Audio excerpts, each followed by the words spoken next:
Good evening, everyone. You are watching the Barre Beat podcast live from ASB Financial Studios and Fly in the Wall Productions, Main Street, Barre, Vermont. Tonight we do have a special episode where we're going to be discussing Proposition 5, which is the amendment, Article 22 amendment to the Constitution of Vermont. With us tonight, we do have special guests on both sides. With us via Google Meets is Lucy Lariche,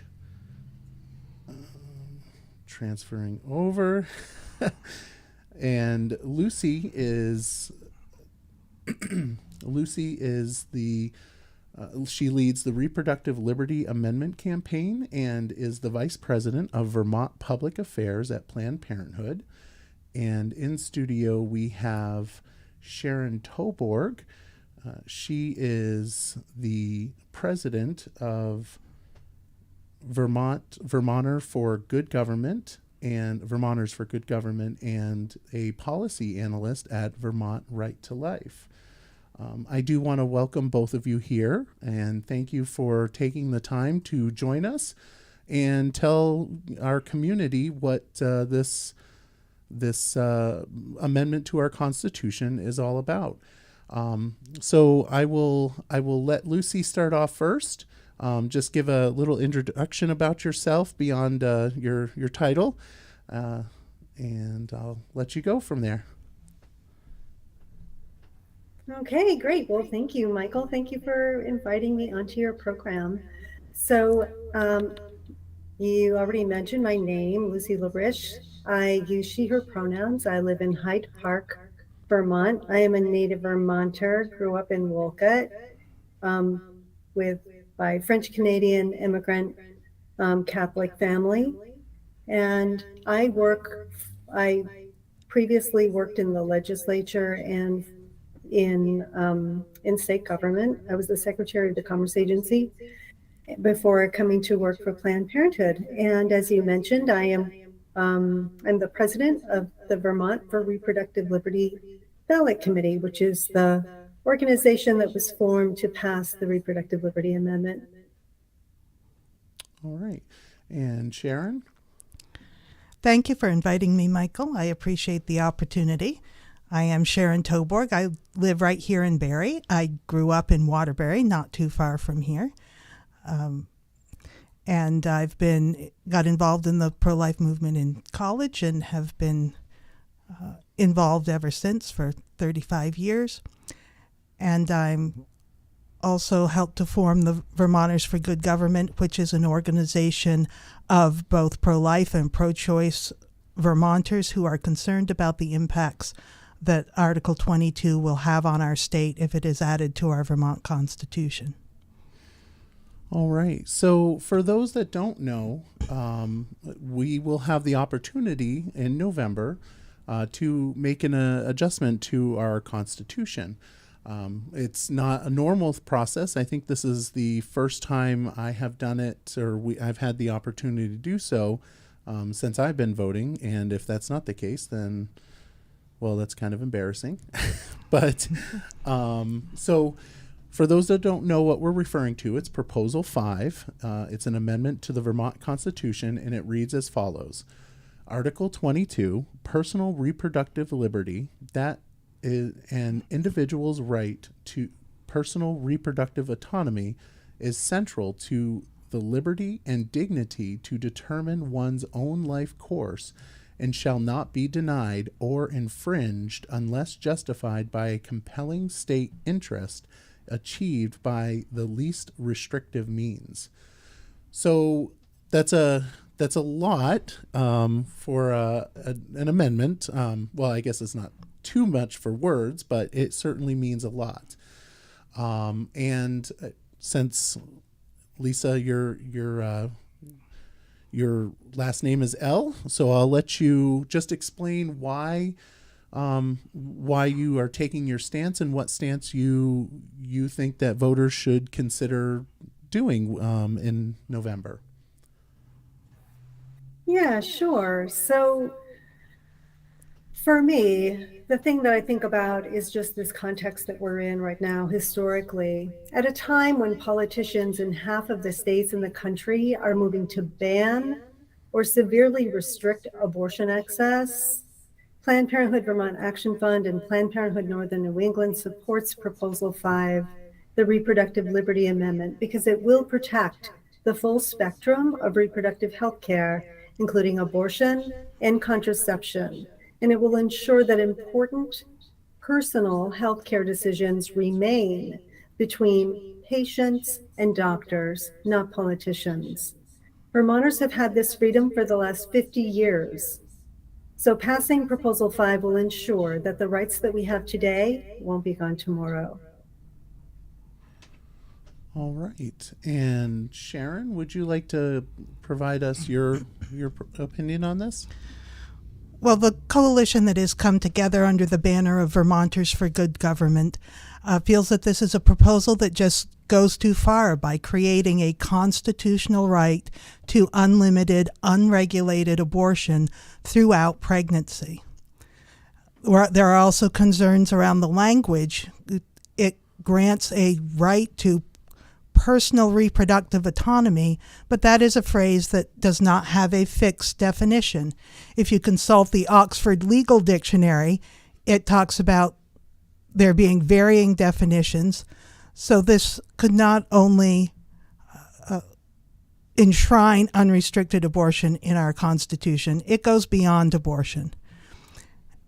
And while there are a lot of concerns expressed about the overturn of Roe v. Wade, the fact is abortion has been legal in Vermont since 1972.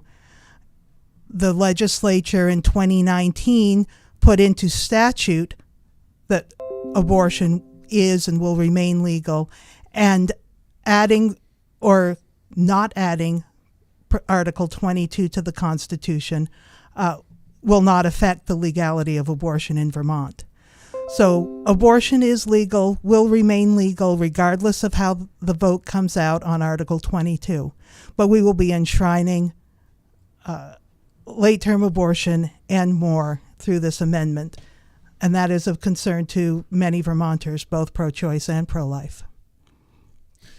So the one thing that I do want to let people know that are watching, one, we want you to ask questions. We want you to ask respectful questions.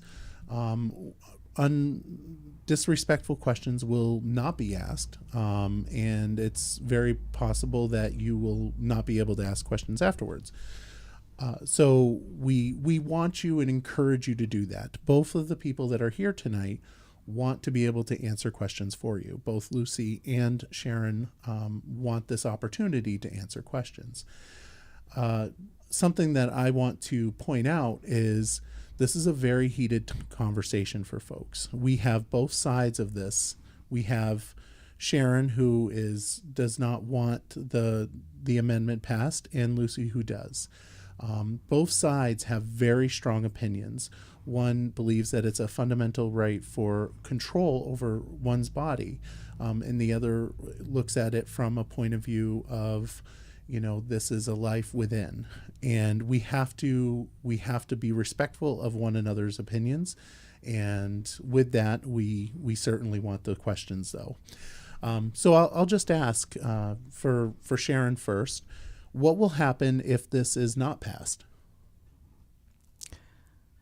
Well, if Article 22 is not passed, abortion remains legal in Vermont as it is now and has been for 50 years. But we don't take the risk of courts interpreting this amendment down the line in ways that Vermonters would find surprising. All right. And Lucy, your thoughts on that? Yeah, there's a lot here to unpack. I guess I want to start by talking about the language a little bit. I think our opponents are using this idea that somehow we don't know what it means. In fact, we really do. We know very well what it means. There are 3 words in this amendment, personal reproductive autonomy, that have been defined through decades of case law. And that means very, very specifically and very narrowly the right to get pregnant and carry a pregnancy to term, the right to choose or refuse contraception, the right to choose or refuse sterilization, and the right to access abortion. These rights would not be, no one is forced to have an abortion. No one is forced to get sterilized. No one's forced to accept contraception. And the government would not be compelled to pay for any of it. The law would, this constitutional amendment simply states, simply make it so that the government cannot interfere in your right to access those things if that is what you choose to do. So it's really important that we understand that. And secondly, to interpretation and the law, there is also the legislative record. We have 4 years of legislative review, very thoughtful legislative review. It passed the Senate with 2/3 majority in 2019 and a vote of 28 to 2 among 30 senators. And then it passed the House also by a supermajority of 106 votes in favor out of 150 total members. And then there was an election, and there's a new legislature after 2020. So in 2021, the Senate passed it again, and then 2022, the House had passed it again. And keep in mind, there were also 2 public hearings within this 4-year period. So there was substantial legislative record that was generated through that time and purpose language that the courts could always look to if there was ever any doubt. But within legal circles and within the courts, personal reproductive autonomy is not vague. It's very clear. The courts know exactly what it is because there are decades of case law that have defined it. And I also want to just respond to this idea of unlimited and unregulated abortion. Just because the government isn't regulating something doesn't mean that it's not regulated. The healthcare profession is highly regulated. First, there's education. You have to go to medical school and you have to earn your credentials. Then there's the medical practice board that oversees all this. There's licensure requirements. There are medical standards and guidelines as well as medical ethics. There are all kinds of opportunities for review and to ensure that healthcare is being practiced in a way that is ethical and safe. Mostly the reason this is such an important thing to do and an important amendment to pass is because we have 2-year legislative cycles in this state. Every single year, there are bills that are introduced that would restrict or ban abortion in the Vermont legislature. We are 1 election away, 2 years away at any given point in time for some hostile legislature to come in and decide that they don't agree in their own opinion. They don't agree with the majority of Vermonters that we should protect abortion rights, and they could take those rights away. And that's why we want to put it in the Constitution, because that's our state's strongest legal document. And I'm going to let Sharon follow up on that. Well, the idea that the term personal reproductive autonomy has a fixed definition is simply false.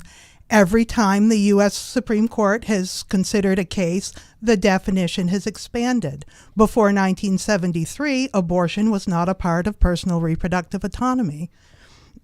So as we go forward, if this amendment is part of our Constitution, there will be court cases that will raise issues and the court will issue rulings that will expand the definition.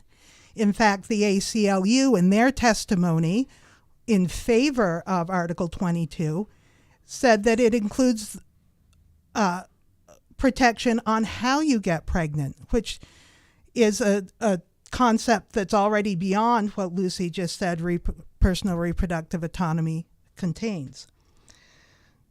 And we also have to remember that Vermont does have some case law on this subject. Currently, there is the Dyer decision, which is in effect, which requires the state to pay with taxpayer funds for abortions for those women who qualify for Medicaid.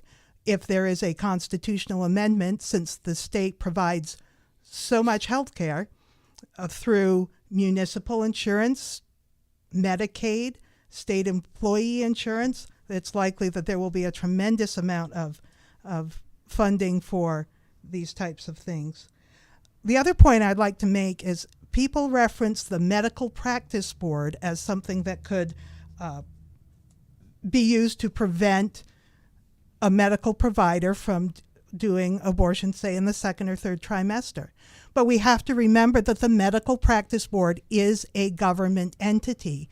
And in Act 47, which was passed by the legislature in 2019, it is specifically prohibited for the state to take action against a medical provider for choosing to perform abortions. And for those who think there aren't physicians who want to perform third trimester abortions, I invite you to Google late-term abortion Vermont, and you will come up with people advertising their late-term abortion services. They don't currently practice in the state of Vermont, but they are more than willing to perform these types of procedures. All right. So I just realized that probably I should start putting time limits on the questions. So from this point, what I'll do is I'll just ask when a question comes up, if you could provide an answer within, I would say, about 1:30 to 2 minutes. And I'll allow each person to follow up. Well, allow you to, if you want to make a statement about what was said, we could certainly do that. And just let me know if you want to. So a question that I have is, how will this, because I was reading on Facebook and someone had asked the question about how this affects minors, right? And there's conversation about that and whether or not this amendment will be, how it will actually affect minor children. And I will let Sharon go first. Well, if you look at the wording of the proposed amendment, it grants individuals a right to personal reproductive autonomy.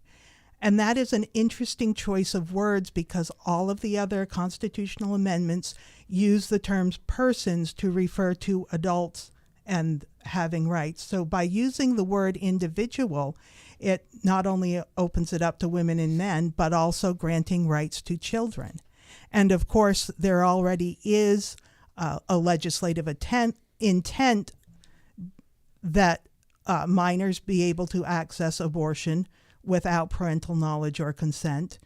The legislature recently changed the law to require distribution of condoms, contraceptives in middle schools in Vermont. So there are already steps being taken to give these rights to minors, and this constitutional amendment will further kick parents out of the village and make it more difficult for them to know and be involved in their children's activities. All right. And Lucy? Yeah, I guess what I want to say about that is that minors already can access reproductive health care. They can self-consent for reproductive health care. And there's really good policy reasons for that. Mostly, when we think about the relationship that a minor has with their parent, if they feel safe, they absolutely go to a parent if they end up accidentally, unintentionally pregnant. Parents are very often involved, either that or an adult who that person trusts. The other piece of this that is really important and really sensitive is what we hear from social workers is that some families it is not safe to go to a parent to talk about an unintended pregnancy. We know that there are cases of incest. We know that there are cases of domestic and sexual abuse and child abuse that happen. And sometimes if a minor has to go to a parent with the news that they're pregnant, it could be life-threatening. So I think those are really solid policy reasons. This amendment won't change any of the current practice of the state of Vermont. This has been the policy of the state. And under this amendment, it would continue to be so. All right. Did you, Sharon, did you want to follow up with a comment, a quick one? Well, when we're looking at this amendment and the lack of standard definition of the term personal reproductive autonomy, it raises questions about things such as cross-gender hormones, sterilization for young children. There are a lot of kids very concerned about climate change who feel they do not ever want to have a children. And by granting these rights across the board, it does raise some serious issues and concerns. And Lucy, final follow-up to that? Yeah, I think first of all, this is about reproductive autonomy. So this amendment doesn't apply to gender issues of gender identity. However, if someone, I have no comment about whether or not a minor might be able to access a sterilization procedure. I would imagine that would be incredibly rare. And so I guess I have nothing more to say about that, except that it's really important for people to understand that this amendment would protect the rights that we've had for about 50 years, and it doesn't change the rights that we've had for the last 50 years. All right.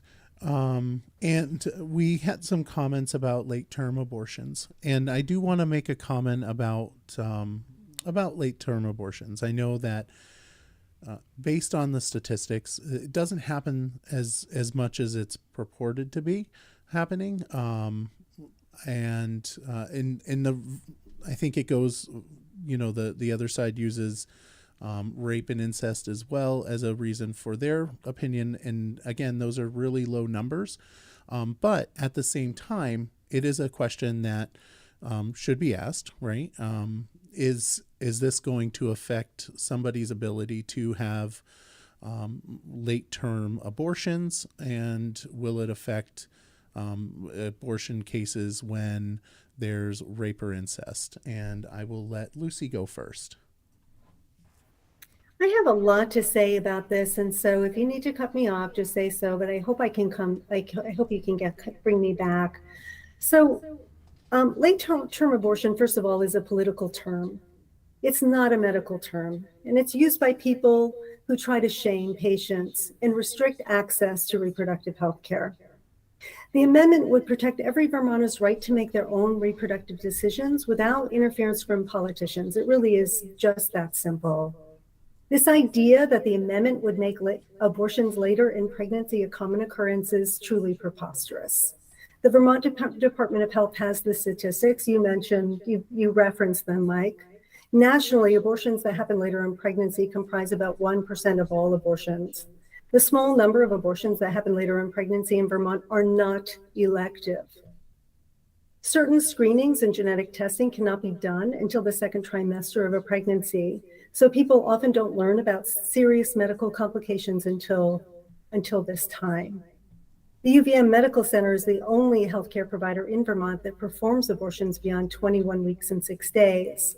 That's the second trimester for those of you who are unsure. And as I mentioned, this is rare, but when it does happen, the hospital has a process of review that includes an ethics panel, a geneticist, and all other providers and specialists that are involved in the patient's care. And together they identify options and the best course of treatment for the patient. To shame these patients is cruel. And these are people we know and care about, our neighbors, family, friends, and colleagues who are facing some of the worst moments of their lives. This is a reality. This is already the hardest decision these patients have to make, and they shouldn't be subjected to judgmental attitudes aimed at shaming them. Government restrictions and intervention in reproductive health care is dangerous. In states where abortion restrictions are in effect, they have tragically high maternal mortality rates. Pregnancy is a dangerous and complex condition, and we need politicians out of the exam room, as Vermont has done for the last half century. All right. And Sharon? The question of late-term abortion in our Constitution is in some ways a philosophical question. I had some folks come to my door to talk about Proposal 2 that is also on the ballot concerning slavery and indentured servitude. And of course, there's not slavery or indentured servitude happening in the state of Vermont now, but this is organization that philosophically says we shouldn't be endorsing that or sanctioning that in any way in our Constitution.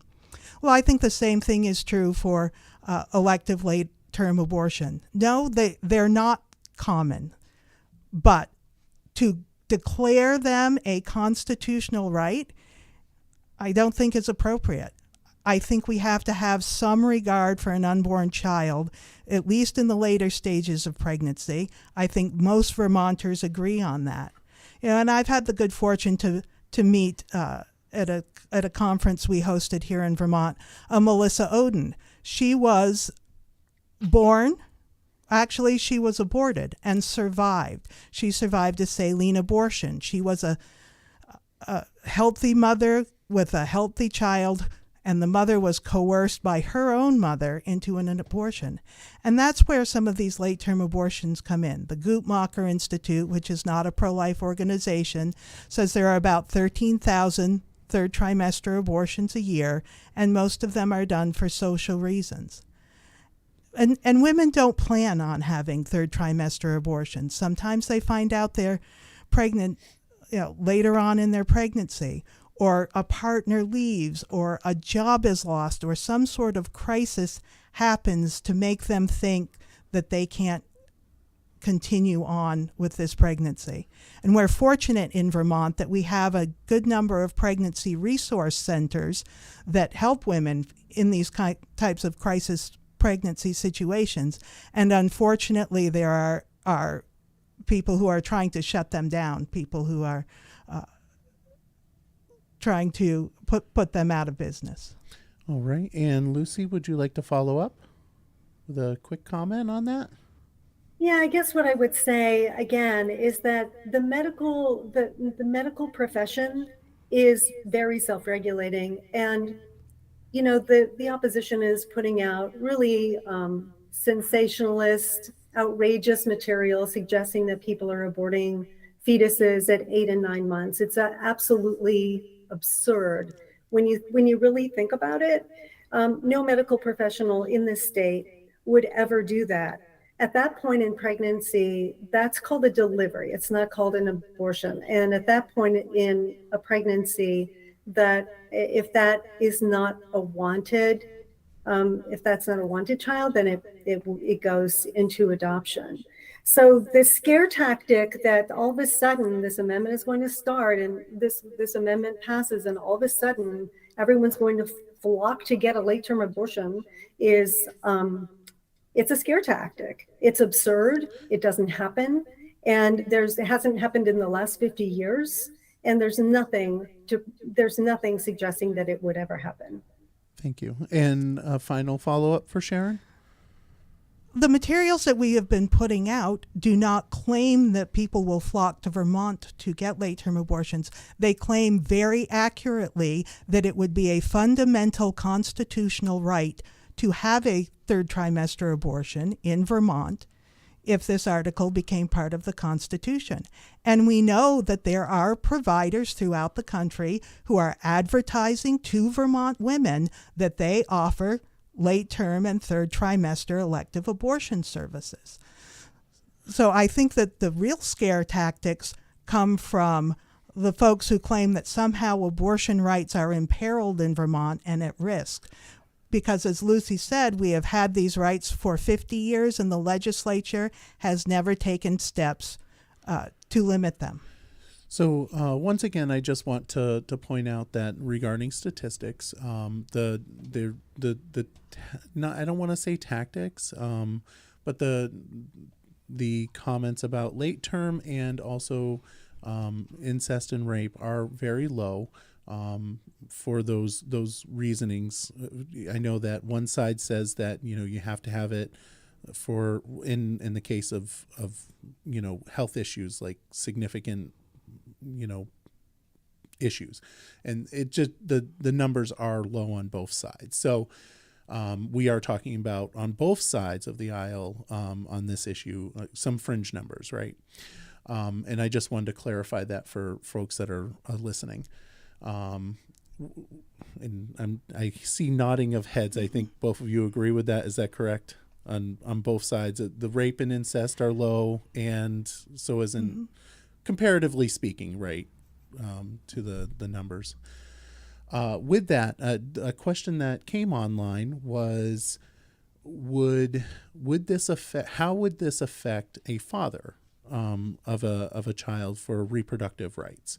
And I think Lucy went first last time, so I will let Sharon go first this time. Well, having attended nearly all, or perhaps even all, of the testimony on this amendment in the legislature, the answer to many of the questions, including how this would affect men, is that the courts will decide. Representative Ann Pugh, who chaired the House committee that had jurisdiction over this, said, for instance, if a man wanted to have the child and the woman didn't, they would have to go to court to sort that out. So there's a lot of things that will be headed to the court. How will this affect people who can't get pregnant? If a man does not want to be a father, could he be exempted from child support? Now, so there are many questions still, and it's really going to be up to the courts to sort them all out. And that's one of the things that's concerning about this proposal, is it really turns all of the decisions over to the courts. It takes it out of the hands of the legislature and out of the hands of the voters of Vermont and turns it over to the courts, which is a little ironic since we're hearing about Roe v. Wade being overturned and how the courts have let folks down. And yet this proposal would turn many decisions right over to the courts.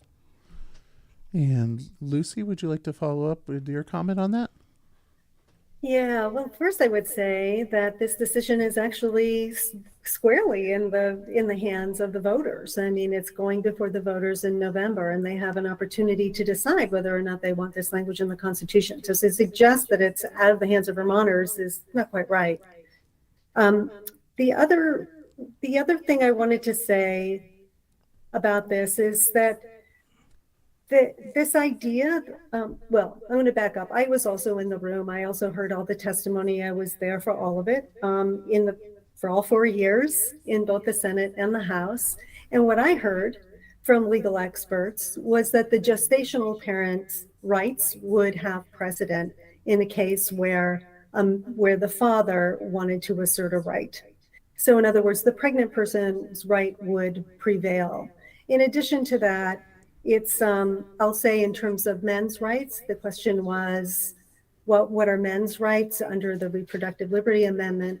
Men would have the right to sterilization or to refuse sterilization. We know there are places still in the country where people are sterilized against their will. So there's that. And men would have the right to contraception. So vasectomy, the right to not be sterilized, and the right to contraception. All right, and I'll let Sharon have a follow-up comment. Well, there's an interesting case that has just been filed in the state of New York where 2 gay men are seeking insurance coverage to have a child through IVF and surrogacy. So that is a court case that most likely would come to Vermont under this type of amendment. There are many scenarios, and it is very clear the testimony in the House was that the courts will decide how this proposal applies to people who can't get pregnant. And Lucy, I'll let you have a quick follow-up on that as well. Yeah, I think that's not a great example because right now that could happen, and those very same issues could come before the courts. This constitutional amendment would not force that to happen, and it would not prevent that from happening. It would be very neutral in that regard. All right. I'm scrolling through the comments, trying to pick out one here. So, and I don't know, so I'll ask this question. There is a question about funding, regarding funding from the state of Vermont to support abortions. And I guess the question is will this amendment affect that? Well, first, if you would like to explain how that is setup of whether or not we as as the state of Vermont support abortions, and also if that will be affected by this amendment to the Constitution. Did that make sense? Okay, good. So I'll let you go first, Lucy. Yeah, sure. So, thanks. Right now, the state of Vermont does support abortion in very limited cases. But this amendment would not it would not compel the state. It would not force the state to pay for abortions. It would not It would not force the state to compel that the state pay for anything. In fact, this amendment is simply this: it prevents and prohibits government interference from one's ability to access health care. It does not say it does not force anyone to pay for anything. All right. And I would disagree with that. Vermont already is paying for abortions for Medicaid eligible women under court order. But this amendment, if added, does affect the government's ability to not fund these procedures through insurance. The state is a tremendous provider of health care coverage through Medicaid, through state employees, municipal employees, Green Mountain Care. They also regulate what procedures must be covered by insurance. And we have to remember, although Lucy says that it would not compel anyone to pay for anything, the state is already in the business of paying for many of these things. They're very involved in the provision of health care. And under this constitutional amendment, they would not be able to do any action that would interfere with a person's access to reproductive autonomy. So if they're in the business of providing health care services, then they are going to have to provide the reproductive autonomy services, and that means potentially mandating it for all insurance, as they have already done with contraceptive coverage, or at least through state insured people, these procedures would have to be covered. All right, and I would like to respond to that, because my understanding is that analysis that Sharon just put forward is actually not legally sound. I've had a number of conversations with legislative councils and a number of attorneys on this very issue, and the amendment itself is very limited and is limited to government interference, and all that means is that if you want to access abortion, the government cannot pass a law saying abortion is illegal. Or if you want to access contraception, the government cannot pass a law saying that contraception is illegal, in the simplest terms. But it does open an avenue for individuals to initiate lawsuits to require that these procedures be funded through their health insurance. And that is something that the courts will decide. So I'm listening to the conversation here, and I think, and I'm going to spring this on you guys, and you weren't prepared for it, and I do apologize, but I think it's an opportunity, and I can see the chat is definitely wild with comments, lots of comments going on, and I had to block someone already, so that was unfortunate. So the question that I'm going to ask you guys is, do you have a question that you would ask the other individual? I will not allow you to give a follow-up. So I want you to think about that just for a minute as I read some comments, and then I'll let you ask your question. But, I hear Heather Slayton, she's saying thank you for coming on. And I know that there's a lot of people watching at this moment in time, and they are, I'm sure, thankful as well. I'm certainly thankful for you guys coming on. And I think what I'll do is I'll let Sharon ask a question first, if that's okay. And we'll go from there. Do you have one for me? Oh, goodness, you did spring this I on know. us. I'm so terrible. I'm sorry. Yeah. Lucy, you've said repeatedly that these decisions should be made between a woman and their healthcare provider. If a woman wants an elective abortion, say in the 7th month of pregnancy, and the physician is willing to provide it, is that fine? No, I don't think it's fine personally, because first of all, what is not fine is engaging in this level of hypotheticals. When you say if a woman wants, I think what I want to say is that these are deeply personal decisions, and I am not in a position to judge. I've not walked in anyone's shoes, and this very idea that you could like make that decision for somebody else, I think that's at the heart of the disagreement, Sharon, between these two positions. Because for me, I think it's really important that we understand that this is personal, that this is really personal stuff, and that we don't know what any individual person is going through as they're facing their life and working with their physician. We don't know what kind of healthcare complications have arisen. We don't have that knowledge. And for us to judge and create cookie cutter blanket, restrictions on things when we don't have the full story, I think is not right.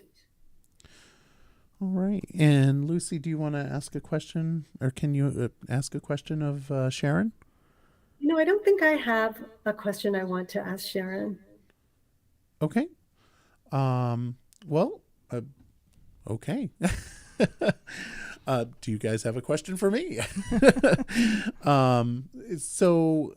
Okay. So again, there's quite a few comments in the chat, and we want folks to ask questions that you can. Some of them are a little more, I think, are a little more opinionated. So I don't want to ask those questions. And I am trying to find some information there. And I'm not really seeing much that I could ask. I will say that the comments about minors is definitely coming up. I guess at this moment, I think that, we're hitting at 45 minutes. And what I'd like to do is give you guys an opportunity at this point to give us your final pitch of why we should or should not vote for this proposal. And I think that's where I'm going to leave it, because we are hitting that 45-minute mark. And Lucy, since you're right there and you were the last one, I'll let you go for it. Sure. So to the people watching this and listening to this conversation, if you remember one thing, it is this. Proposal 5 will ensure that important personal healthcare decisions remain between you and your healthcare provider, not politicians. It's that simple. Vermonters have had this right for more than 50 years, and we don't think that this is a time to be changing course. I hope you will vote yes on the Reproductive Liberty Amendment to ensure that politicians stay out of your personal life and out of personal healthcare decisions. And it will allow patients to get the best care possible with their healthcare providers. All right. And Sharon? If you are satisfied with Vermont's abortion laws as they currently are, then you should vote no on Article 22, because it actually is a change in course. It is a proposal that goes beyond Roe v. Wade and beyond abortion. It would put the state in a position, in Vermont, in a position of sanctioning the concept that an unborn child has no rights at all before pregnancy and deserves no consideration at any time before birth, and would sanction late-term abortions. It would also open a Pandora's box of issues that will have to go before courts to be decided, that may be decided in a way that is very detrimental to women in the state of Vermont. If we add this, we are taking a big risk in terms of what the courts might do and how the language might be expanded. Abortion rights are not at risk in Vermont, and I would encourage all Vermonters to vote no on Article 22. All right. Well, I want to say thank you to both of you for coming in and educating our community on this very important topic that is something that we're going to have the opportunity to vote for or against in the November primary. Again, thank you so very much, Lucy Lariche and Sharon Toborg, for coming in. And if you don't mind, there are several comments and questions in the chats. If you could go in there sometime and just take a look and possibly answer some of the questions, that would be great. I know that the people that are watching would appreciate that. So with that, I think I'm going to end it here and once again say thank you, and I hope everybody watching was informed of information, given information, and they can take that to the polls. And with that, thank you for watching the Barre Beat podcast live from ASB Financial Studios and Fly on the Wall Productions. Thank you. Good night. Oh, you don't have to leave this.